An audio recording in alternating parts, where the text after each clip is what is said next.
Hey, good afternoon, and thank you so much for joining us on this Friday before Labor Day edition of Three Squares. I'm Charlie Arnott, and my co-host Susan Schwally and Kevin Ryan. I'm with the Center for Food Integrity and Look East. We're dedicated to keeping the food system trustworthy. And Susan? Susan Schwally. I've spent 25 plus years working with consumer packaged good, food, and beverage manufacturers, bringing them insights. And now I'm doing this for myself as a consultant and helping research companies go to market, launch new products, and drive insights. And I'm Kevin Ryan with Malachite Strategy and Research, helping CPG, food service, and ingredient companies at the front end of innovation and strategy. And if you're joining us on YouTube, you see that Kevin is beginning his lounge act in Vegas, and we don't know exactly which lounge he'll be performing in, but you can catch him doing Tom Jones' favorite hits sometime later this weekend, over the holiday weekend. So, try the veal. Try the veal. Try the veal. That's right. Don't forget to tip. Hey, we are kicking off a series this month on climate change, and it's impacting virtually every aspect of everyone's life, but certainly the food system in so many different ways. And so what we want to be able to do is provide some context for what's happening, but also focus on those who are working to make a difference. Because there's a lot of work that's being done to become more resilient, to find solutions, and find ways to adapt to this changing climate that are very creative, very innovative, and very interesting. So we certainly want to create the context and understanding of what's going on with climate change, but also then what are companies and others doing to adapt and create a food system that's more resilient to the change that we are all experiencing. And today we are excited. I'm thrilled to have a friend and a repeat guest of 3Squares. Jason Clay grew up in Missouri, and I'll read some of his bio, and then the only question I have about him. But Jason does get things done on a global scale. His ideas are changing the way that governments, foundations, researchers, and NGOs identify and address risks and opportunities. He does bring people together on environmentally sensitive practices in agriculture and aquaculture. He's convened industry roundtables of retailers, buyers, producers, and environmentalists to reduce the key impacts on producing soy, cotton, sugarcane, salmon, shrimp, mollusks, catfish, and tilapia. So he's doing a remarkable job and has been for decades. He ran a family farm, taught at Harvard and Yale, worked at the U.S. Department of Agriculture, and spent more than 25 years working with human rights and environmental organizations before joining the World Wildlife Fund in 1999. His favorite flavor of ice cream is Ben & Jerry's Rainforest Crunch, which he helped create with sustainably harvested ingredients after meeting Ben at a fundraiser featuring the Grateful Dead. So that's a pretty interesting part of Jason's background. From an educational standpoint, he has his BA in anthropology from Harvard, Reed Economics from London School of Economics. You'll have to tell us what that means, because I have no idea what it means to be a Reed economic. Maybe it's a red. You'll have to tell us. Master's in anthropology from Cornell and a PhD in anthropology and international agriculture from Cornell. My only question about Jason's judgment over the years has been, and he's heard this before, he had scholarship offers to Harvard and Nebraska, and he chose Harvard. But other than that, I think his career is pretty much impeccable. So what does Reed, what does that mean? What is that kind of a degree is Reed Economics, or is it Red Economics? Not a degree. It was actually, you read economics with a professor, and he's your tutor, and you spend a year reading economics. So I have a non-degree fellowship, which basically gave me a year to live in London, and I actually went to LSE on the side. But I did a lot of reading otherwise too, because it was the year of the energy crisis. So the stores in the UK only had electricity half the time, and they had kerosene lamps the other half. Mm-hmm. This was a very interesting time to be in London. Interesting. Okay, so we're going to kick off today's discussion. Again, Jason has a lifetime of experience, global perspective, so it's a great way for us to kind of set the stage and kick off this series on climate change. Susan, would you like to do the honors? Absolutely. So, Jason, I know you're not a meteorologist, but clearly you're keenly aware of what's going on with the weather. So, can you set the stage for us and just give us the context around what is the trend line for localized severe weather in the future? Okay, so since I'm not an expert, I feel free to comment very openly about all these things. But from what I've seen to date and what it appears is coming, we're going to see more extreme and more variable weather. We're going to see it more throughout the year, not just seasonal. We're going to see things like hurricane and tornado seasons actually shifting, and maybe having more emphasis in not just one time of year, but maybe 2 times a year. The one thing that I would say is that my reading of the science is that the scientists in the past have been very conservative about their projections. And every time I see data coming out now, it's always worse than we were prepared to believe it would be. I don't know if that's because the scientists felt uncomfortable making claims at a time when people didn't even believe in climate change or not, but I think we're now getting a real dose of what climate change is going to do.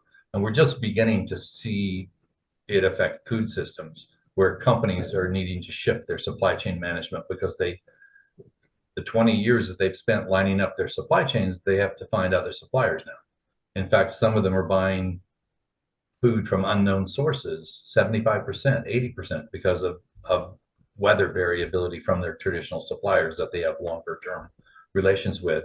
This means that supply chains need to be managed differently. And I think we're seeing companies begin to do that by actually working together on supply chains. They're all buying the same things. And if they can work together, not just in one place, but in 3 or 4 places, they can begin to spread their risk. In fact, I think that we're going to see food companies, even brands, begin to do things like the oil and gas sector did a long time ago. They never developed a concession themselves. They always brought 4 or 5 others because there's a lot of risk. But and 100% of nothing is nothing. Whereas 20% of 2 or 3 out of 5 or 6 things means everybody wins. And that's how we have to start looking at food going forward too. There's just too much risk involved. So we're getting asked by companies to put together not big groups like the Consumer Goods Forum or other groups that are pre-competitive, but actually use that space to actually not do too much. But get the willing together, 5 or 6 companies or 7 companies that are all moving in the same direction to start working with their suppliers. And it could happen even on the production side. We're seeing in chocolate now that this may begin to be one of the responses to the recent price hikes in cocoa, is that we're going to find the major 5 or 6 companies starting to invest in 5 or 6 different locations around the world jointly. Can you say more about that? I mean, the idea of, how the weather is affecting supply chains. I mean, you just mentioned some, the idea of, working together in order to do that. But are you seeing some, best practices, or I guess early best practices? Because I know it seems early days in the way people are doing it. But what are you seeing out there? So I think that what we're beginning to see is whole crop purchases more. We're seeing whole farm purchases more because people realize that the whole farm has to be viable, not just the crop they sell to one company. And that's why bringing companies together with a bit more diversity in terms of what they're purchasing allows them to tend to purchase everything. I think we're seeing long-term contracts begin to be used by buyers as a way to provide an asset that producers can use to borrow against to invest in more resilient production. It could be equipment, it could be technology. It's not usually just the working capital you need to get a crop in the ground. It's more longer term, like bringing water in or converting to drip or underground drip kinds of fertigation systems. So companies see that their food future depends on the ability of farmers to make a living. And that a lot of this is really accommodating that. So the 5 or 10, I think Mars has a 12-year contract on cocoa that includes 3 social factors and 3 environmental factors for premiums, but the base price is what the average last 10 years lowest price was, and then everything else raises it. So you raise an interesting question, Jason. Historically, pricing and costing models have been based on a certain number of assumptions, and those assumptions have been calculated based on perceived risk. That's a much greater challenge today because there are so many weather-related risks that are less predictable. So how's that impacting pricing and costing? And how do you think companies and governments will adapt? I mean, the long-term contract I see is one way to spread that risk over time. but what other tools are they using, and how are companies and governments going to adapt? Because pricing and costing in an unpredictable environment is a greater challenge. Yeah, so let me just push back a little bit on that notion. Okay. I do a lot of work in Brazil and have lived there off and on since the early 70s. And what I found there is that if you look at the value of the soy that's exported to China, the price is very stable. Okay. Whereas the price of soy globally varies all over the place. So what is causing that? And what are the conditions that have put that together? And I think it's long-term relationships between Brazil and China, not just the companies like Costco, but also the governments trying to flatten out some of these risk curves and to each side give a little to make it work better. So that kind of thing could become a little bit more important in terms of pricing going forward. This is, of course, the space where traders make their most money and where they're the least transparent. Because one thing that's of note, I think, with cocoa, when the prices were going through the roof, producers got no more money. Mm-hmm. They didn't benefit from any of that. And so they're the last to get a benefit, but the first to have the price cut if it goes down. And so we need to start, I think, with climate change, we need to make sure that producers are whole. They have to be able to make a living. And so all of our subsidies and insurance programs, I would say today, are really aimed at 20th century values. And we've got to pivot those to the 21st century realities, which is that 30% of global food is traded from raw materials, not raw materials, 30%. In fact, it started in 1980 at 7%. It increased, it doubled that every 10 years. So quadrupled the price from 1980, whereas the volume only doubled. So the percentage of food being traded is much, much greater. The percentage of countries that are coming to depend on food from other places has increased a lot. So we're going to see governments get much more involved in food pricing, I think. And we're going to regional. I got a quick follow up on that, Kevin. Yeah. So, as I've talked to some of the global food companies, I mean, there's an increasing awareness, at least, that if primary producers are gone, then they have no supply chain, right? You have to be able to at least produce the primary product, and an appreciation that primary producers, many are one weather event or one economic event from not being available to produce those primary products. But are you seeing the food system then step into that to provide the resources so primary producers are more resilient, and not from a philanthropic perspective, but because they realize they got to have a supply chain? I would say, yes, there's a lot more awareness about this, but I also think there's also awareness about the fact that a variability is going to be the norm. It's not going to be the exception going forward. In fact, it's going to become even more common, the variability in the extremes. So companies can't afford to line up very discrete supply chains that cover 60% of their purchases, because the chances that 50% of that production won't be there when they need to buy it. Yeah. So I think that what we're talking about is companies beginning to look at regions and starting to work together to try to develop sourcing strategies that include multiple regions of the same thing, so that they have more variability. And they would rather be, I think we're probably going to see a lot of companies that purchase more than they need in order to have access to supply, and then sell it on to others. Got it. And if they can start doing that in a way that is pre-competitive and not collusion, then I think this is going to be a really smart way to manage the planet, because we're still managing at one supply chain in one country at a time, and that's just not how weather works. Yeah. Sorry, Kevin. Jason, I was just going to sorry. say, I was just going to follow up with it. Just seems like, and it's probably a much bigger conversation than this. It sounds like a geopolitical mess. Just that whole thing that you just described, like the whole, not mess in the sense of the buying and holding of commodities for, you can see companies doing that to kind of hedge their bets, but you can also see countries doing that. And you can see how, I don't know, in my mind, maybe you can tell me different. It seems like that could just lead to lots of issues, at least from the country level, to just, I don't know, cause a lot of issues in certain parts of the world if they can't get, access to certain grains at a particular price and all that kind of stuff. But I'm sure that's a much bigger conversation. Well, it is, but I think it's a natural thing to do. Oh yeah. You're dependent on food imports to start laying in a certain amount of supply. So with strategic foods, China has specifically laid in a year's worth of supply for corn and soy Right. and other items that are considered, essential, because it has the least water and the least soil per capita of any country of any major, country on the planet.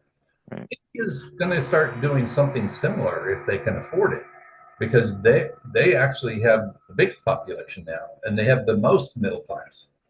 So that's increased, and they have more to consume, and they're starting to consume differently. They're consuming more animal protein. They're consuming more proteins in higher diet, richer foods. So, and then there's Africa, where population is going to double in 20 years, and Nigeria is going to have 1 billion people. And you're sitting there saying, how is this all going to happen? Yeah. So those 3 parts of the world are really going to drive food. And right now, we're already seeing that US and European companies aren't driving markets. Mm. Asian companies are, and in particular, Chinese companies. Yeah. So somebody asked me just yesterday, I did an interview, somebody asked me, what do we need to do to manage supply chains better? I said, learn Mandarin and Hindu. Yeah. I mean, those are what is going to help drive things. Now, that said, it's also important to note that 15 countries, export 75 to 95% of most of the food, depending on the commodity. So it's not a huge number of countries, and these are mostly developed countries. There's Brazil and Argentina. You can figure out what you think they are, but they're not least developed countries for sure. Yeah. And so by working to ensure that that production is more sustainable and more resilient, that's where I think we need to be focusing, because that's what is going to feed the world. And so the ideas that I've been trying to float are, can we put in place Codex Planetarius, which is similar to Codex Alimentarius, except it's about the health and safety of the planet, not the people, and put in floor impacts that are acceptable for global trade. So my point is that global trade in food should not undermine the resource base of the exporting country. We're going to need them even more in the future than we do today, because there'll be more people, they'll have more money, they're going to be consuming more. So if we can use trade to maintain or actually improve the resource base, that's critically important. So that means taking the worst impacts out of production. On the other side, if we can put a 1% environmental management fee on the export of these foods, we can start using the market to generate the funds to invest in more resilient production and to reduce those key impacts, so every producer can still be part of the global market. But we need to start thinking globally about how to manage the system rather than just one country, one company, one farm at a time. It's not going to work that way. Yeah. And again, it's a 10, 20-year process, but it's not 50 years. We're seeing crops shift already. Illinois. You answered one of my questions about how is this playing out, globally in terms of supply chain and what we might expect in the countries that will play a bigger role.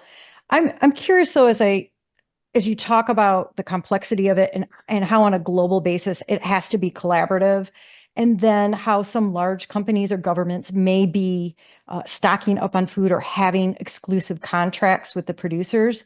Who's the winner and the loser in this? Like, is this going to be harder for smaller food manufacturers versus the big guys because they may have to buy their quote unused? And what does it mean for like some of the really smaller, like women-owned, smaller, farms in some of these less developed countries? So I think in terms of the big versus small companies and the prices they pay, small companies already pay more. Because they're buying lower volumes, they can't negotiate as good of deals. So one way to get them better deals is to work together, and like co-ops do or associations of farmers do. But I think what we're almost always neglecting here is the fact that climate change's biggest impact on the food system is farmers. And the real question is, how do they learn faster? They're not going to learn it from their governments. They're not going to learn it from the companies that buy from them. They're going to learn it from each other. And so setting up knowledge sharing platforms where they can exchange information between the early adopters, what worked and what didn't, and those that are either later adopters or in different geographies where the adoption didn't need to happen so fast. We've got to learn much more quickly about how to pivot from one crop to another without losing overall production, because we're going to need to produce more and more efficiently. And generally, when you switch crops, you're less efficient because you don't know how to produce it. So we've got to figure out how to transfer that knowledge much more quickly. And this will be an interesting thing. Innovative farmers already do this. I mean, I know sugar producers in Brazil that talk to Australia and South Africa all the time because they're all trying to learn from each other.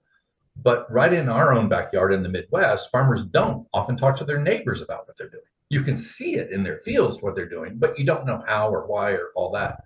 So we do need to break that down. And maybe the fact that, 50% of the farmers in the US are 54 or older, maybe we don't worry about those older farmers and really focus on the younger ones who maybe come to farming with a different background, a different need for knowledge. Farmers that are older planted the same crops for the last 20 or 30.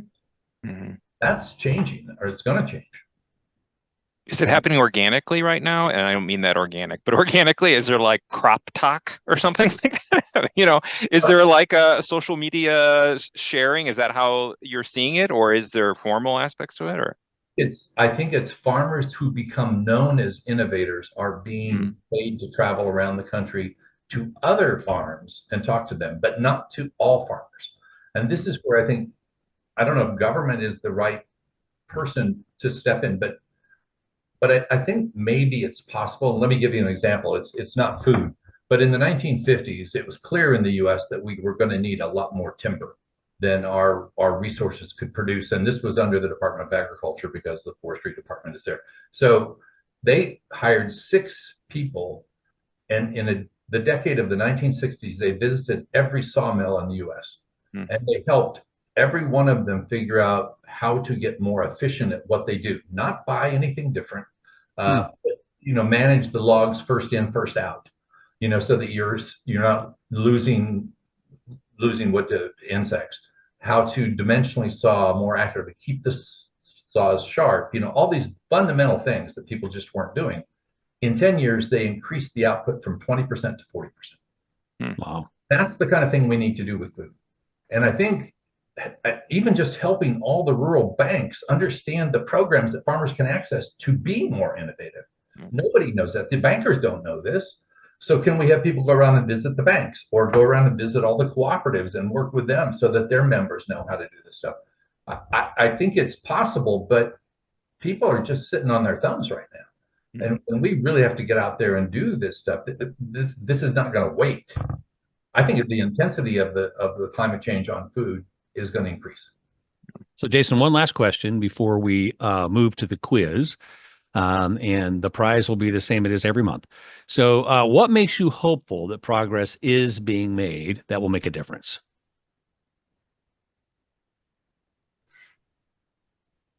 I wish I had a good answer for that. I'm hopeful because I have children and I have enough knowledge that I feel I can make a difference, and I keep working. And I hope that there are other people out there doing the same thing, because I think that's all that's ever changed the world, a few people doing what they can.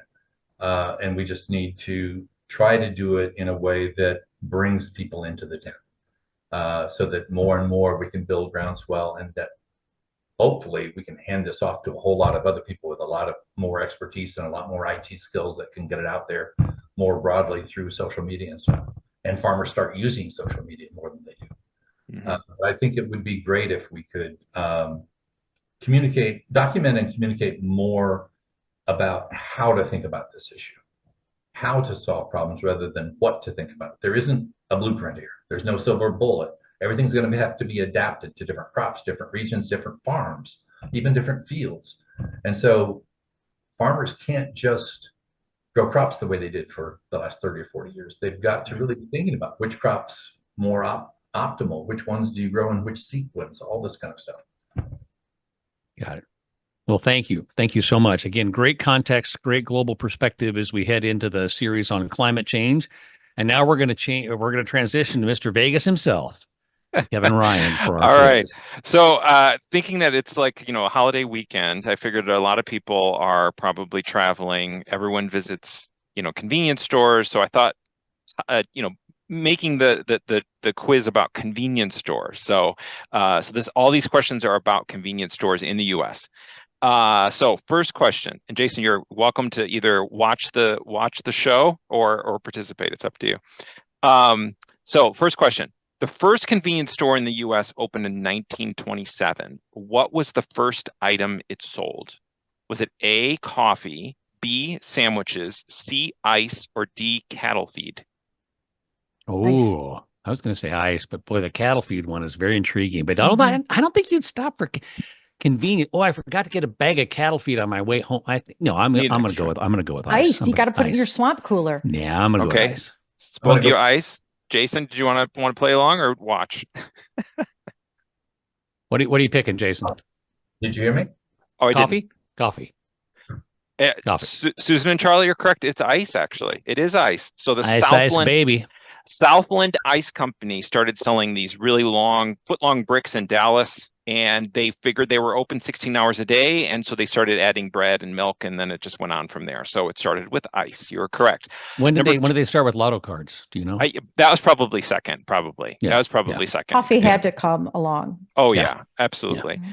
What modern supermarket chain can trace its origins to a convenience store owned by its founder? Was it A, Kroger, B, Meijer, C, Sprouts, or D, Trader Joe's?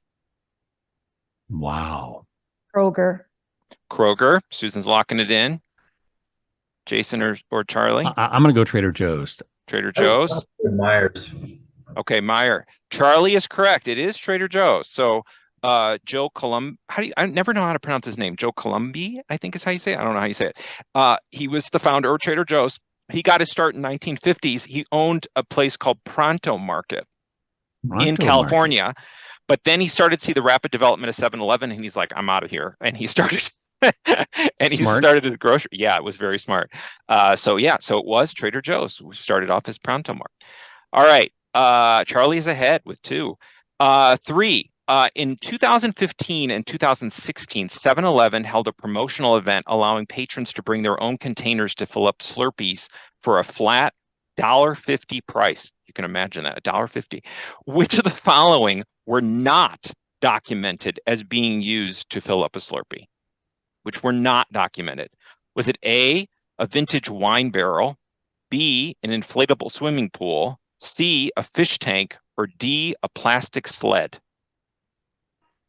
Which was not documented as being used in this promotion?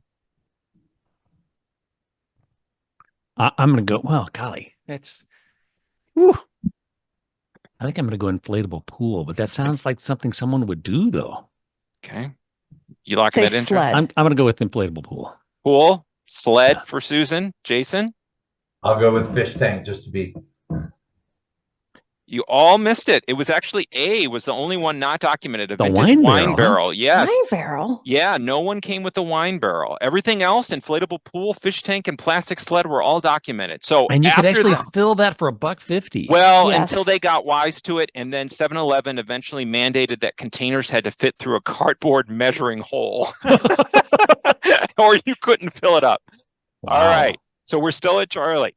All right, next one. Speaking of 7-Eleven, before they were called 7-Eleven, what were the stores called?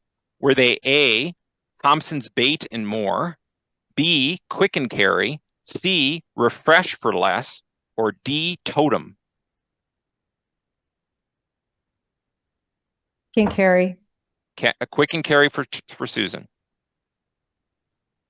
Jason or Charlie? Yeah, I think I'm going to go the same. Quick and Carry. Jason? I say refresh for less. All right, no one got it. It's Totem. So No the company was originally the one I talked about at the beginning, Southland Ice Company. That was 7-Eleven. They started that, and then one of their early marketing gimmicks was they bought real Alaskan totem poles and brought them to the stores. And they called them totem markets. And then someone had the bright idea that it's actually, you take things from there and tote them home. So they changed the name of the store to Totem before they changed it to 7-Eleven. Yeah, see, what threw me off was there is a chain of convenience stores in Texas called Toot and Totem. Ah, no. So you honk your horn and then you can haul things away. Toot, toot, and totem. Toot, toot, and home. Okay. Last one. Pennsylvania's own Wawa is a very popular convenience store chain. What beverage was Wawa's original claim to fame? Was it A, doctor certified milk, B, freshly squeezed Florida orange juice, C, Pennsylvania Dutch birch beer, or D, tea berry phosphates? I'm going milk. Milk. Susan's locking it in. Yeah, I think milk, given. Yeah, it's milk. I know this actually. Okay. I didn't know. I just wondered if Charlie would get it too, because I know you know Wawa. Yes, it is. In the early 1900s, milk, a lot of children were getting sick from drinking raw milk, and Wawa was, they had a good line on fresh milk. So doctor certified milk. It was started as a dairy. Absolutely. So Charlie, I believe you can claim the prize this week.